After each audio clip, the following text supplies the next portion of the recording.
Hello online learners, welcome back. Today we're going to be working on the sketch for your name in perspective. Now, this assignment makes use of both 1 point and 2 point perspective to achieve your name in linear perspective. Now, you'll notice that I'm not using a ruler for this particular assignment. You'll be doing two sketches, one without a ruler and one with a ruler. So right now we're just going to focus on the one without. So I'm going to draw in the horizon line. Now if the line's not perfectly straight, that's fine. You'll need 3 vanishing points. We're not going to label them. And then you're going to work with your name. Now for those of you who don't know, my first name is Chad. So your first name may have more than 4 letters, or it may have 4 letters just like mine. So we want to start by drawing a box for each of the letters of our name with a space in between it. Now, since I don't have a ruler, these boxes may not be perfectly straight, but I want to make them as big as possible. That will make drawing the actual letters easier. Now, if you are familiar with the old game show Wheel of Fortune, this is very much like that in that you'll have letters appearing in boxes. So again, just sketch these boxes in lightly. If you have more than 4 letters, obviously your boxes will have to be smaller for them all to fit. You can also do your middle name if your middle name is shorter, or if you go by your middle name, that's perfectly acceptable. The next step is to put an X across the front of each of these boxes.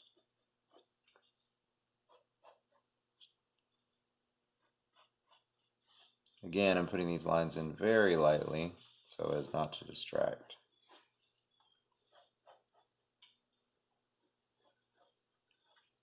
And then lastly, if you're familiar with what the British flag looks like, we're going to put a plus across each of these.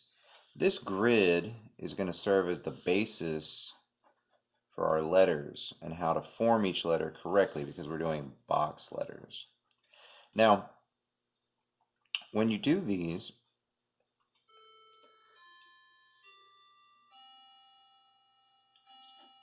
you may need to even add additional letters or lines and form a diamond inside, depending on what letter you're doing. And some letters are more complicated than others. For example, S, M, B, D, R. So it's important that I'm not going to cover every letter, but I'm sure that with just a little bit of thought that you can work your way through whatever letters you need to draw.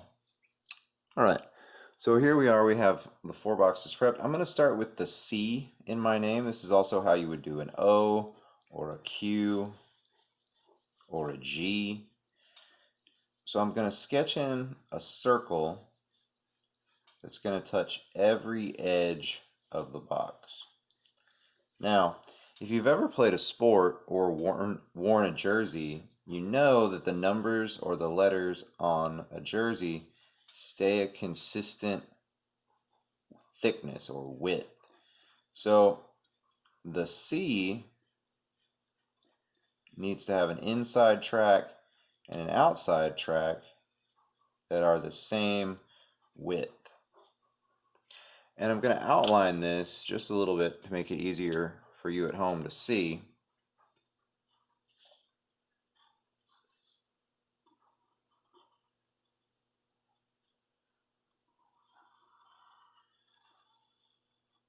So here I have a C in block letters using this grid. So the next thing I need to draw is my H. So again, I'm going to have to add some additional lines to this grid to give me the information that I need to know on how to form my H. And you'll notice all I'm doing is I'm splitting the grid smaller and smaller each time to give me that information. So if it's a square, the square becomes an X, and if I need it to go smaller, it becomes a diamond. So here again, the H is done, and I'm going to darken it so that you can see it.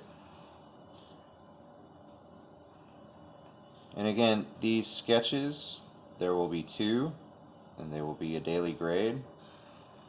So one of the sketches that you'll do for me, you'll do without a ruler, and the next one, ideally it should be better because you will have the option of using a ruler to help you out. Alright, now we come to the A. So A, a slightly more complicated letter. I like to go straight from the point here down on either side. Now I need to know how wide the legs of my A should be, so I'm going to split this.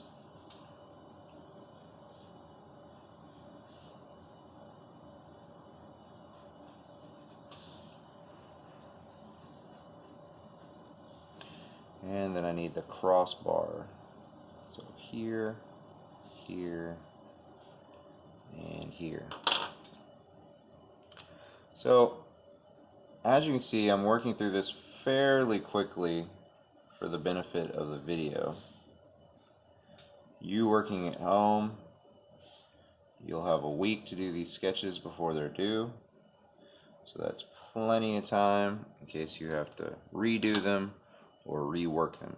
Alright, lastly we're going to come to the D. So again, I'll need some additional lines so I know where and how I'm going to form the letter. So again, I'm splitting these X's. Now with D's and B's and R's and things that have rounded ends, it's important, just like with the C, that I keep the curve a nice even curve all the way around. And then of course I need to maintain this same distance on the inside.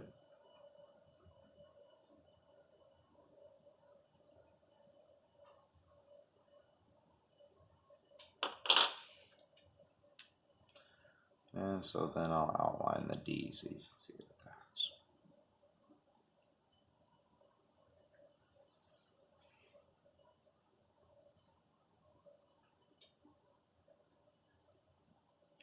So the important thing to note here is that the letter completely uses the box. It's not shrunken and just inside the box. It fills the whole space, edge to edge, so the edge of the box forms the edge of the letters. Now here comes the tricky part. I'm going to switch to a different color for this.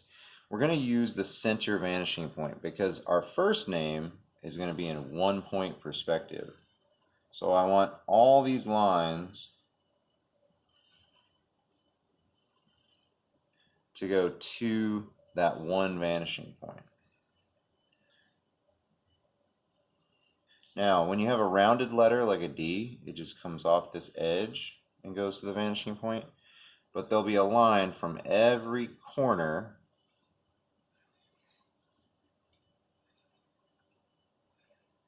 and don't forget about your upper corners going back to the vanishing point. Same thing with the C.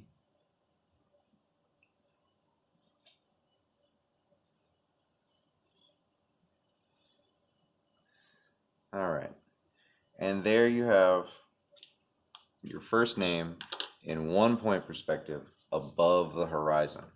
So we're going to move on to the bottom here and your name in 2-point perspective. So for this, we're going to need a really large box. So I'm going to start on the left-hand side with a tall vertical line. And then just like all 2-point perspective, you have to have lines going back to vanishing point 1 and lines going back to vanishing point 2. Now, my last name is Kaisermore. It has 7 letters. Your last name might have fewer letters or it might have more letters. So what you'll need to do is split this box into the appropriate number of spaces. So K, I, S, A, M, O, R, and E. So notice each letter is going to get smaller as it goes along. Also notice there's no space between letters like we did at the top. Then the process is very much the same. I need to put X's across the front of each of these.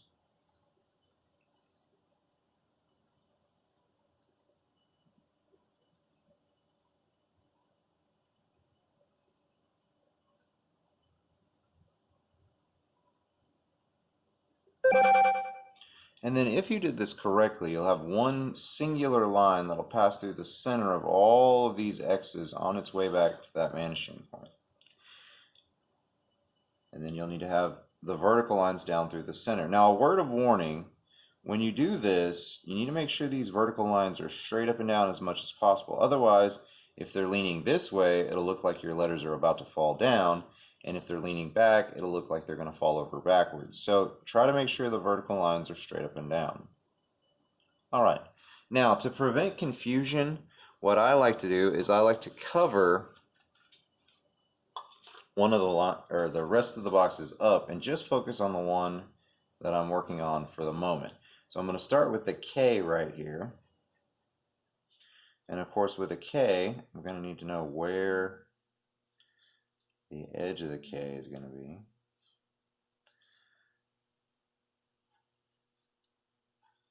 So I'm going to have to further divide the space up.